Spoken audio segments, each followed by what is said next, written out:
House at 701 West Howard Avenue in Decatur, Georgia. Free admission and parking. For more information, log on to Welcome. It's Monday. I hope you had a great weekend. So we're getting ready to start the show. 4500. This is what we do right Talk before. 1380 WAOK. Call us at 404-892-2703 on News and Talk 1380 WAOK. My soul sisters, let me hear your flow, sisters. Hey, sister, go, sister, soul, sister, flow, sister.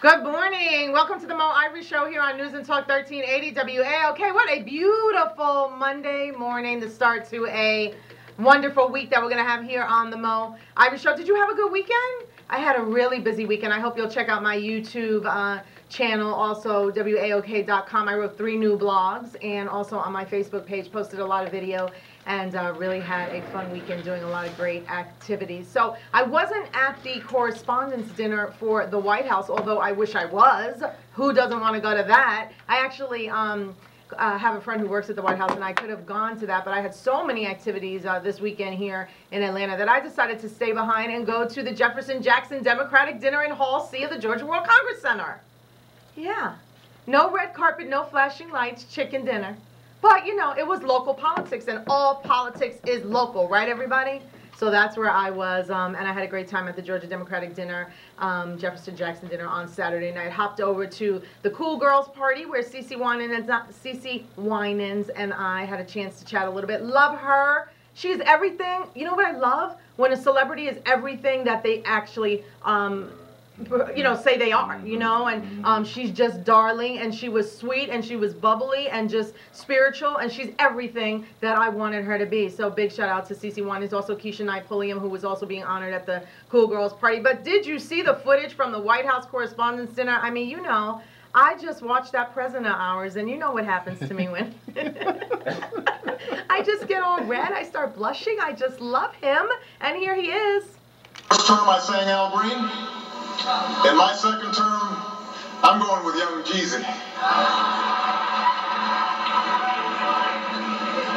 She'll say, yeah.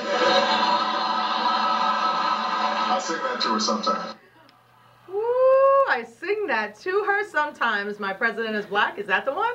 I don't know, but they just were having such a good time. And you know what? I liked what he said. I really think that we're going to see a different president this next 4 years, right? Because he is going to be able to do things, say things, come off, like whatever he wants to do without the threat of having, to be reelected and all of that stuff or whatever. He can just do it, and I think we will see him address a lot of the things that people feel that he hasn't done, right?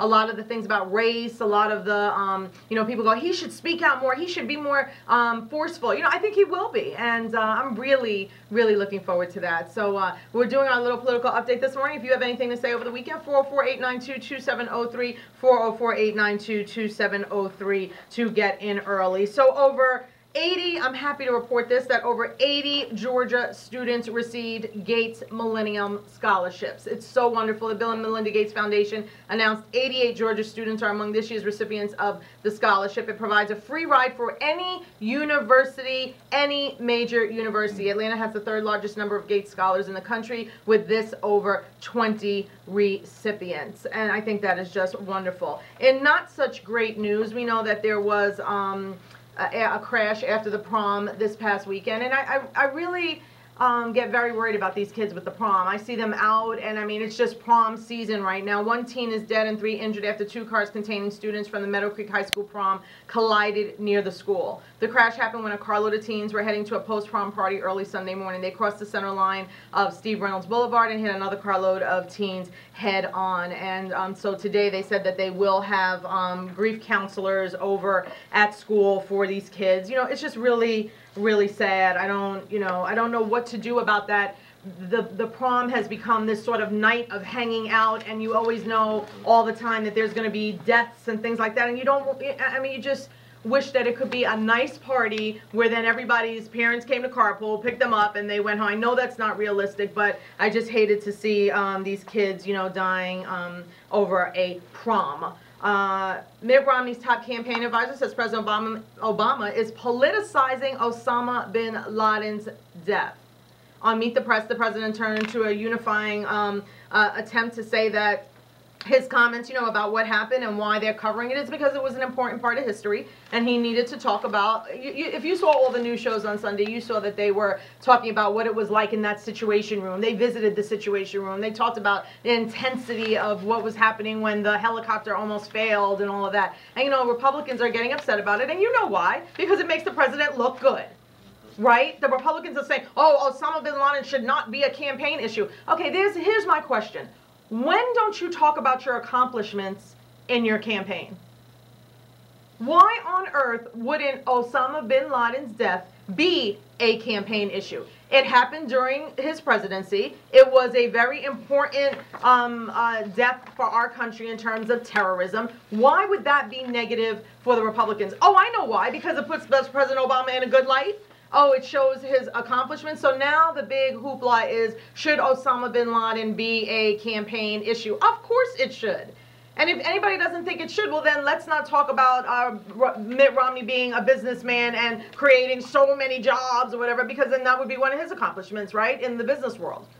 I'm just saying, Osama bin Laden, anything a president does while a president is in office should be used in a campaign. It'll be used negatively by the other side, and it'll be used positively by his campaign. So to have this rhetoric that should Osama bin Laden's death be a campaign issue, of course it should. It's a part of our national security, and it was certainly something that has helped. And so that is sort of what the hoopla about that is going on this morning. 404-892-2703 if you want to join the conversation. 404-892-2703. And just from the Department of U.S. Immigrations and Customs Enforcement has announced new regulations that will lead to fewer illegals in Georgia being deported. The new regulations eliminate deportation from those, you know, facing minor traffic infractions. So, like, if you're driving down Buford Highway and, you know, you get pulled over for not yielding to, not stopping at a stop sign, and then they check your papers, should you be deported right then and there? No. And that's what this new regulation says, that they are not going to act so quickly. Georgia ranks 6th in the nation for deportations with over 5,000 since 2009. So have you seen all the rage on Facebook with the girls in Georgia showing their baby bumps? It is so ridiculous. We're going to talk about it. Yeah, lining up, showing their stomachs, pulling their shirts up on Facebook right here in Georgia, talking about how proud they are that they are teens and pregnant. Problem. 404-892-2703. It's the Mo Ivy Show. We're also going to talk about, did you see an article in the newspaper that was talking about whether or not NBA players should advertise products on their jerseys? Got you, Fred. Hold on a second. Okay. So it would have the number, and then it would be like, buy Coke. Open Happiness, or all over their jerseys. And they previewed it and said that it happens already in certain sports, so why not in basketball? Why not in football? So we're going to talk about that and more. 404, did you see that Hawks win? Oh my God. 404-892-2703. It's the Mo Ivory Show. It's News and Talk 1380 WAOK. Check me out on Facebook, Mo Ivory, and at Twitter at Mo Ivory. And we'll be right back. We'll get this conversation started. 404-892-2703 here on News and Talk 1380 WAOK. Hi, this is Dr. Michael Simanga, Executive Director of NBAF. Presenters.